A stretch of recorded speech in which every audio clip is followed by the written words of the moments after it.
Chers amis, vous le savez, en cette période de carême, nous avons une petite série de prédications. La série a pour sujet « Pourquoi Jésus a-t-il souffert et pourquoi est-il mort ?» Nous avons en fait la troisième raison, c'est que Jésus a souffert et est mort pour révéler la nature de Dieu. Qui est vraiment Dieu? Quelles sont ses caractéristiques? Quelle est la nature même de Dieu? Donc c'est vraiment très important aujourd'hui.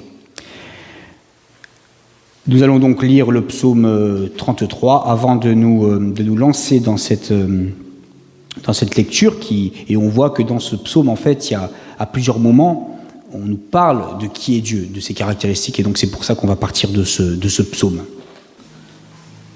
Juste, réjouissez-vous en l'Éternel. La louange sied aux hommes droits. Célébrez l'Éternel avec la harpe. Célébrez-le sur la luth et à 10 cordes. Chantez-lui un cantique nouveau. Faites retentir vos instruments et vos voix, car la parole de l'Éternel est droite, et toutes ses œuvres s'accomplissent avec fidélité. Il aime la justice et la droiture. La bonté de l'Éternel remplit la terre. Les cieux ont été faits par la parole de l'Éternel, et toute leur armée par le souffle de sa bouche. Il annonce à un tas les eaux de la mer. Il met dans des réservoirs les abîmes. Que toute la terre craigne l'Éternel, que tous les habitants du monde tremblent devant lui. Car il dit, et la chose arrive. Il ordonne, et elle existe. L'Éternel renverse les desseins des nations.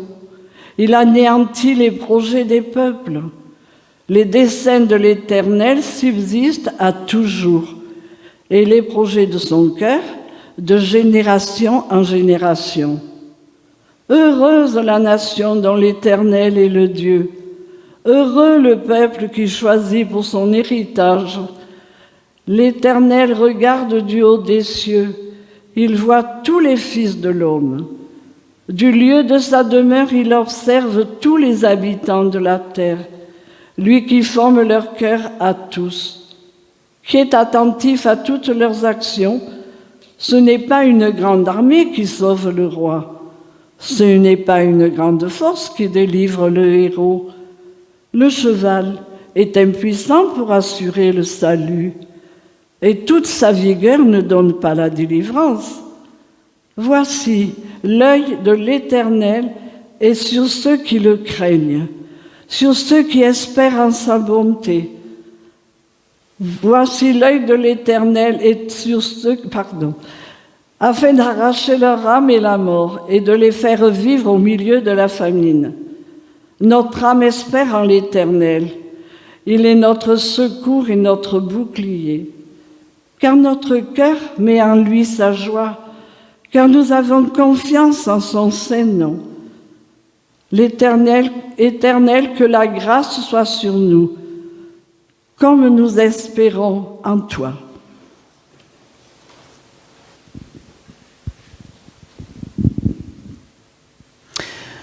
Voilà, chers amis, qu'est-ce qu'on en entend sur Dieu? Que de critiques, que de caricatures, que de discours aussi de révolte. Et peut-être qu'en tant que chrétien, on peut se sentir des fois un petit peu désarmé par rapport à tout ce qu'on peut entendre, comme quoi Dieu serait trop dur ou trop exigeant, trop distant, trop loin de nous, trop difficile à comprendre. Or, on l'a évoqué, le psaume 33, mais aussi les souffrances et la mort de Jésus nous disent finalement qui est Dieu, quelle est la nature même de Dieu. Aujourd'hui, chers amis, la vie est très instable, très mobile. Pour ne parler que de la vie conjugale ou de la vie professionnelle, beaucoup de gens aujourd'hui ont parfois plusieurs vies très différentes en une seule et même vie. Pour ne parler que de la vie conjugale, donc, on a aujourd'hui souvent plusieurs partenaires dans une vie, et même quand on est marié, quand on s'engage devant Dieu à rester fidèle, à aller jusqu'au bout, eh bien, les mariages ont à peu près une chance sur deux, statistiquement, de se finir en divorce. Comment est-ce qu'on peut se projeter dans la vie face à une telle instabilité, face à cette probabilité statistique que finalement, notre couple, même notre mariage, a des chances de se terminer par une séparation. De même, concernant la vie professionnelle, on a aujourd'hui en moyenne à peu près en France 4 à 5 métiers dans une même vie. Comment dormir sur ses deux oreilles alors que nos employeurs, si on est salarié, ou nos clients, si on est entrepreneur, ne seront pas forcément toujours fidèles? Comment avancer et se projeter avec tant de mobilité dans la vie d'aujourd'hui? Or, le Seigneur, lui, est fidèle, il tient parole, il tient ses promesses. C'est notamment ce que manifestent les souffrances et la mort de Jésus, et c'est ce que dit le psaume 33, « Car la parole de l'Éternel est droite, et toutes ses œuvres s'accomplissent avec fidélité. » Dieu est fidèle, Dieu accomplit ses promesses. Les souffrances et la mort de Jésus manifestent que Dieu est fidèle. On pourrait penser le contraire. On pourrait penser Dieu n'est pas fidèle puisqu'il a laissé tomber son fils sur la croix à des souffrances terribles. On pourrait penser que ça montre le contraire. En réalité, par ses souffrances et sa mort, Jésus aurait accompli, alors ça dépend comment on compte, mais environ 30 prophéties. 30 prophéties, 30 promesses divines ont été accomplies par les souffrances et la mort de Jésus. Ça peut être des promesses très claires du genre il a été transpercé. Ça peut être des promesses aussi liées à ce que Jésus, en tant que Messie, a accompli sur la croix. Les souffrances et la mort de Jésus montrent que Dieu est fidèle, qu'il accomplit ses promesses. Mais ce n'est pas toujours comme on l'attend que Dieu accomplit ses promesses. En effet, les Juifs ne s'attendaient sans doute pas à ce que le descendant de David promis soit couronné avec une couronne d'épines. Ils ne s'attendaient pas à ce que le royaume de Dieu commence avec une crucifixion. Ils ne s'attendaient pas à ce que le peuple rejette ainsi le Messie. C'est donc pas toujours comme on l'attend, comme on l'envisage, que le Seigneur accomplit ses promesses. Chers amis, ne désespérons pas quand nous avons l'impression que Dieu n'accomplit pas ses promesses. Peut-être qu'il les accomplit tout simplement différemment de ce que nous l'avions envisagé. Mais Dieu est fidèle, il accomplit ses promesses et c'est ce que manifestent notamment les souffrances et la mort de Jésus. Passons à un autre point. Qui a déjà vu ou qui connaît la série Breaking Bad ? Ça vous dit quelque chose? Non, personne? Oui. Voilà, donc c'est une des séries les plus vues sur une plateforme de streaming. Dans cette série, le personnage principal, je crois que c'est Walter White, c'est ça? Le personnage principal est un professeur de chimie, très honnête, voilà. Et puis un jour, il apprend qu'il est atteint d'un cancer. Il va commencer à se faire du souci, évidemment, pour sa famille, dont il a peur qu'elle n'ait plus les moyens de subsistance. Et puis, il va considérer que la vie est finalement très injuste. Du coup, il va décider de commencer le trafic de drogue et il va devenir un baron de la drogue. Il va manipuler, séquestrer, assassiner et devenir un grand baron de la drogue. Les souffrances et la mort de Jésus manifestent que Dieu est juste. Je vous relis le psaume 33, un extrait, le verset 5. « Dieu aime la justice et la droiture. » Alors, justice et droiture, on pourrait le traduire ici par justice et droit. Dieu aime la justice et le droit. Justice au sens de ce qui est juste d'un point de vue moral, ce qui est bon, ce qui est bien. Et puis, le droit ici, la droiture, le droit, c'est vraiment ce qui est conforme au droit, le juste jugement. Les souffrances et la mort de Jésus manifestent que Dieu est juste. En effet, qu'est-ce qu'on lit au tout début de la Bible? Eh bien que Dieu a créé un monde merveilleux et que si les humains écoutent la voix de Dieu, respectent les limites fixées par Dieu, ils vivront et ils seront dans l'abondance, ils seront dans le bonheur, ils seront dans l'abondance. Et nous lisons évidemment que si les humains n'obéissent pas et transgressent la limite que Dieu a fixée, eh bien, ils seront au contraire dans le malheur, dans la souffrance et dans la mort. Or, qu'est-ce que les humains ont fait? Eh bien, ils ont choisi de ne pas écouter Dieu. Ils se sont détournés de la volonté de Dieu. Jésus, en tant qu'être humain comme nous, a subi de plein fouet ce qui nous revient à nous qui sommes si imparfaits et qui passons à côté bien souvent de la volonté de Dieu.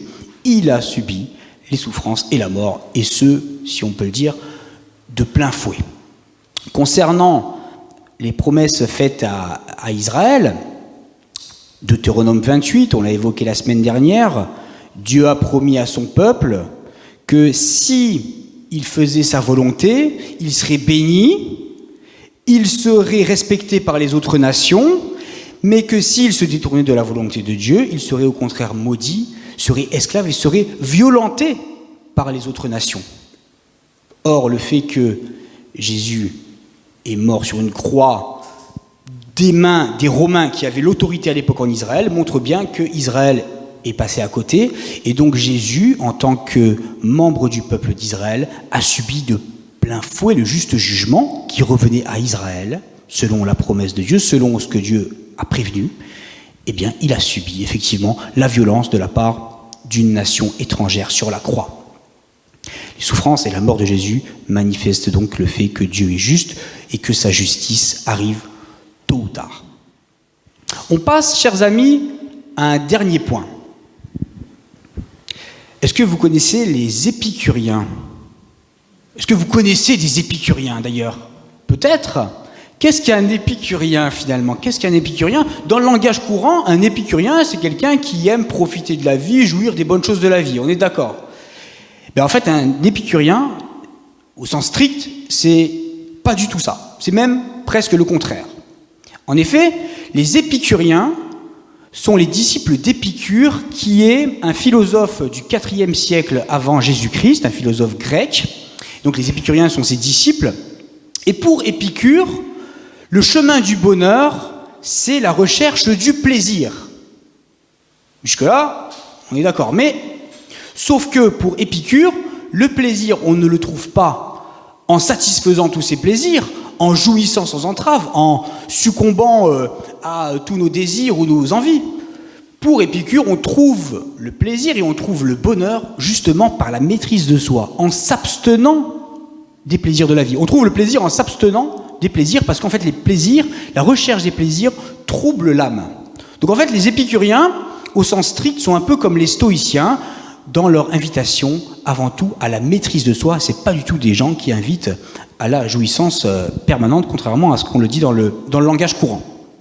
Mais ce qui caractérisait surtout les épicuriens, ce qui les différenciait des autres écoles philosophiques, c'était qu'ils croyaient que les dieux n'intervenaient pas dans les affaires humaines. Vous savez que les Grecs croyaient en beaucoup de divinités, et ils pensaient, la plupart des Grecs pensaient que les divinités intervenaient dans la vie des hommes. Mais les épicuriens considéraient qu'en fait, les dieux, ils faisaient leur vie, ils faisaient leurs affaires au ciel, et ils ne s'occupaient absolument pas de la vie des hommes. Or, le Dieu de la Bible, c'est évidemment tout le contraire. C'est un Dieu qui est profondément concerné par la vie humaine. Dieu a tellement aimé le monde qu'il a donné son Fils unique afin que quiconque croit en lui ne périsse pas, mais qu'il ait la vie éternelle. Notre Dieu est un Dieu profondément concerné par nous, par chacun de nous. On l'a dit, Dieu est juste et finalement, il ne peut pas revenir sur sa justice. Ce serait en contradiction avec lui-même. Donc il faut qu'il y ait un jugement, et puis après tout, il faut qu'à un moment donné, l'injustice prenne fin. Donc il y aura un jugement, mais dans son amour pour nous, Dieu a offert son Fils pour justement ne pas nous faire tomber dans le jugement. Jésus a dit, celui qui croit en moi n'est pas jugé. Celui qui croit en moi n'est pas jugé. Mais vous avez remarqué, chers amis, que Jésus était parfait, était juste, a parfaitement respecté la volonté de Dieu. Donc en fait, il a subi à notre place ce qui nous revenait dans la cohérence avec la nature même de Dieu qui est juste et dans la perspective de ses promesses. Dieu a accompli sa justice et accompli ses promesses en même temps qu'il a manifesté son amour pour nous en offrant à notre place son Fils unique. Qu'est-ce que Dieu a promis à l'humanité finalement, si on résume? Il a promis la bénédiction de toute l'humanité et il a promis aussi de bénir le peuple élu, Israël, en bénissant Israël et en faisant d'Israël aussi un exemple pour les autres nations. Un exemple qui consiste à faire la volonté de Dieu. Or, toute l'histoire de la Bible montre qu'Israël n'a pas fait la volonté de Dieu. Le peuple d'Israël n'a pas fait la volonté de Dieu et passé à côté de la volonté de Dieu. Israël est donc un peuple comme un autre, ni mieux ni pire, mais Jésus a accompli, en tant que descendant d'Israël, là où Israël n'a pas réussi, il a parfaitement accompli la volonté de Dieu. Et parce que nous sommes unis spirituellement à lui, eh bien malgré les épreuves, nous pouvons nous aussi persévérer dans la volonté de Dieu. Par conséquent, les bénédictions qui revenaient à Israël et les bénédictions à toute l'humanité, eh bien sont accomplies en Jésus-Christ, parce qu'il nous permet de faire la volonté de Dieu, il nous permet aussi de bénéficier des promesses divines et de la bénédiction divine pour toutes les nations. Par ses souffrances et sa mort, Dieu a accompli et a manifesté sa vraie nature, à savoir le fait qu'il est fidèle, le fait qu'il est juste, mais surtout, presque envie de dire, le fait qu'il est amour. Et si le Seigneur est allé jusque-là, jusqu'à offrir son Fils unique par amour pour nous, comment est-ce qu'on pourrait s'inquiéter? Si un Dieu est allé aussi loin pour nous, comment s'inquiéter, même si on est dans l'épreuve? Alors bien sûr, Dieu ne nous promet pas d'éviter les guerres, il ne nous promet pas d'éviter la maladie, il ne nous promet pas d'éviter les épreuves de la vie, les trahisons, les échecs, mais il nous assure de son amour et de sa présence réelle avec nous et du fait que finalement, on peut triompher, on va triompher de toutes les épreuves qui peuvent être sur notre chemin. Voilà, chers amis, Dieu est fidèle, Dieu est juste, Dieu est amour, c'est ce que le Christ a manifesté par ses souffrances et par sa mort. Alors bien sûr, Dieu nous a créés libres. Si on veut vivre la vie à notre manière, porter nos fardeaux avec nos propres forces, on est tout à fait libre, mais si nous faisons ce choix de chercher la volonté de Dieu, de chercher sa justice, de marcher avec lui, eh bien, il nous assure évidemment de sa fidélité, de sa justice et de son amour. Et il nous dit « Je suis avec vous tous les jours jusqu'à la fin du monde. » Amen.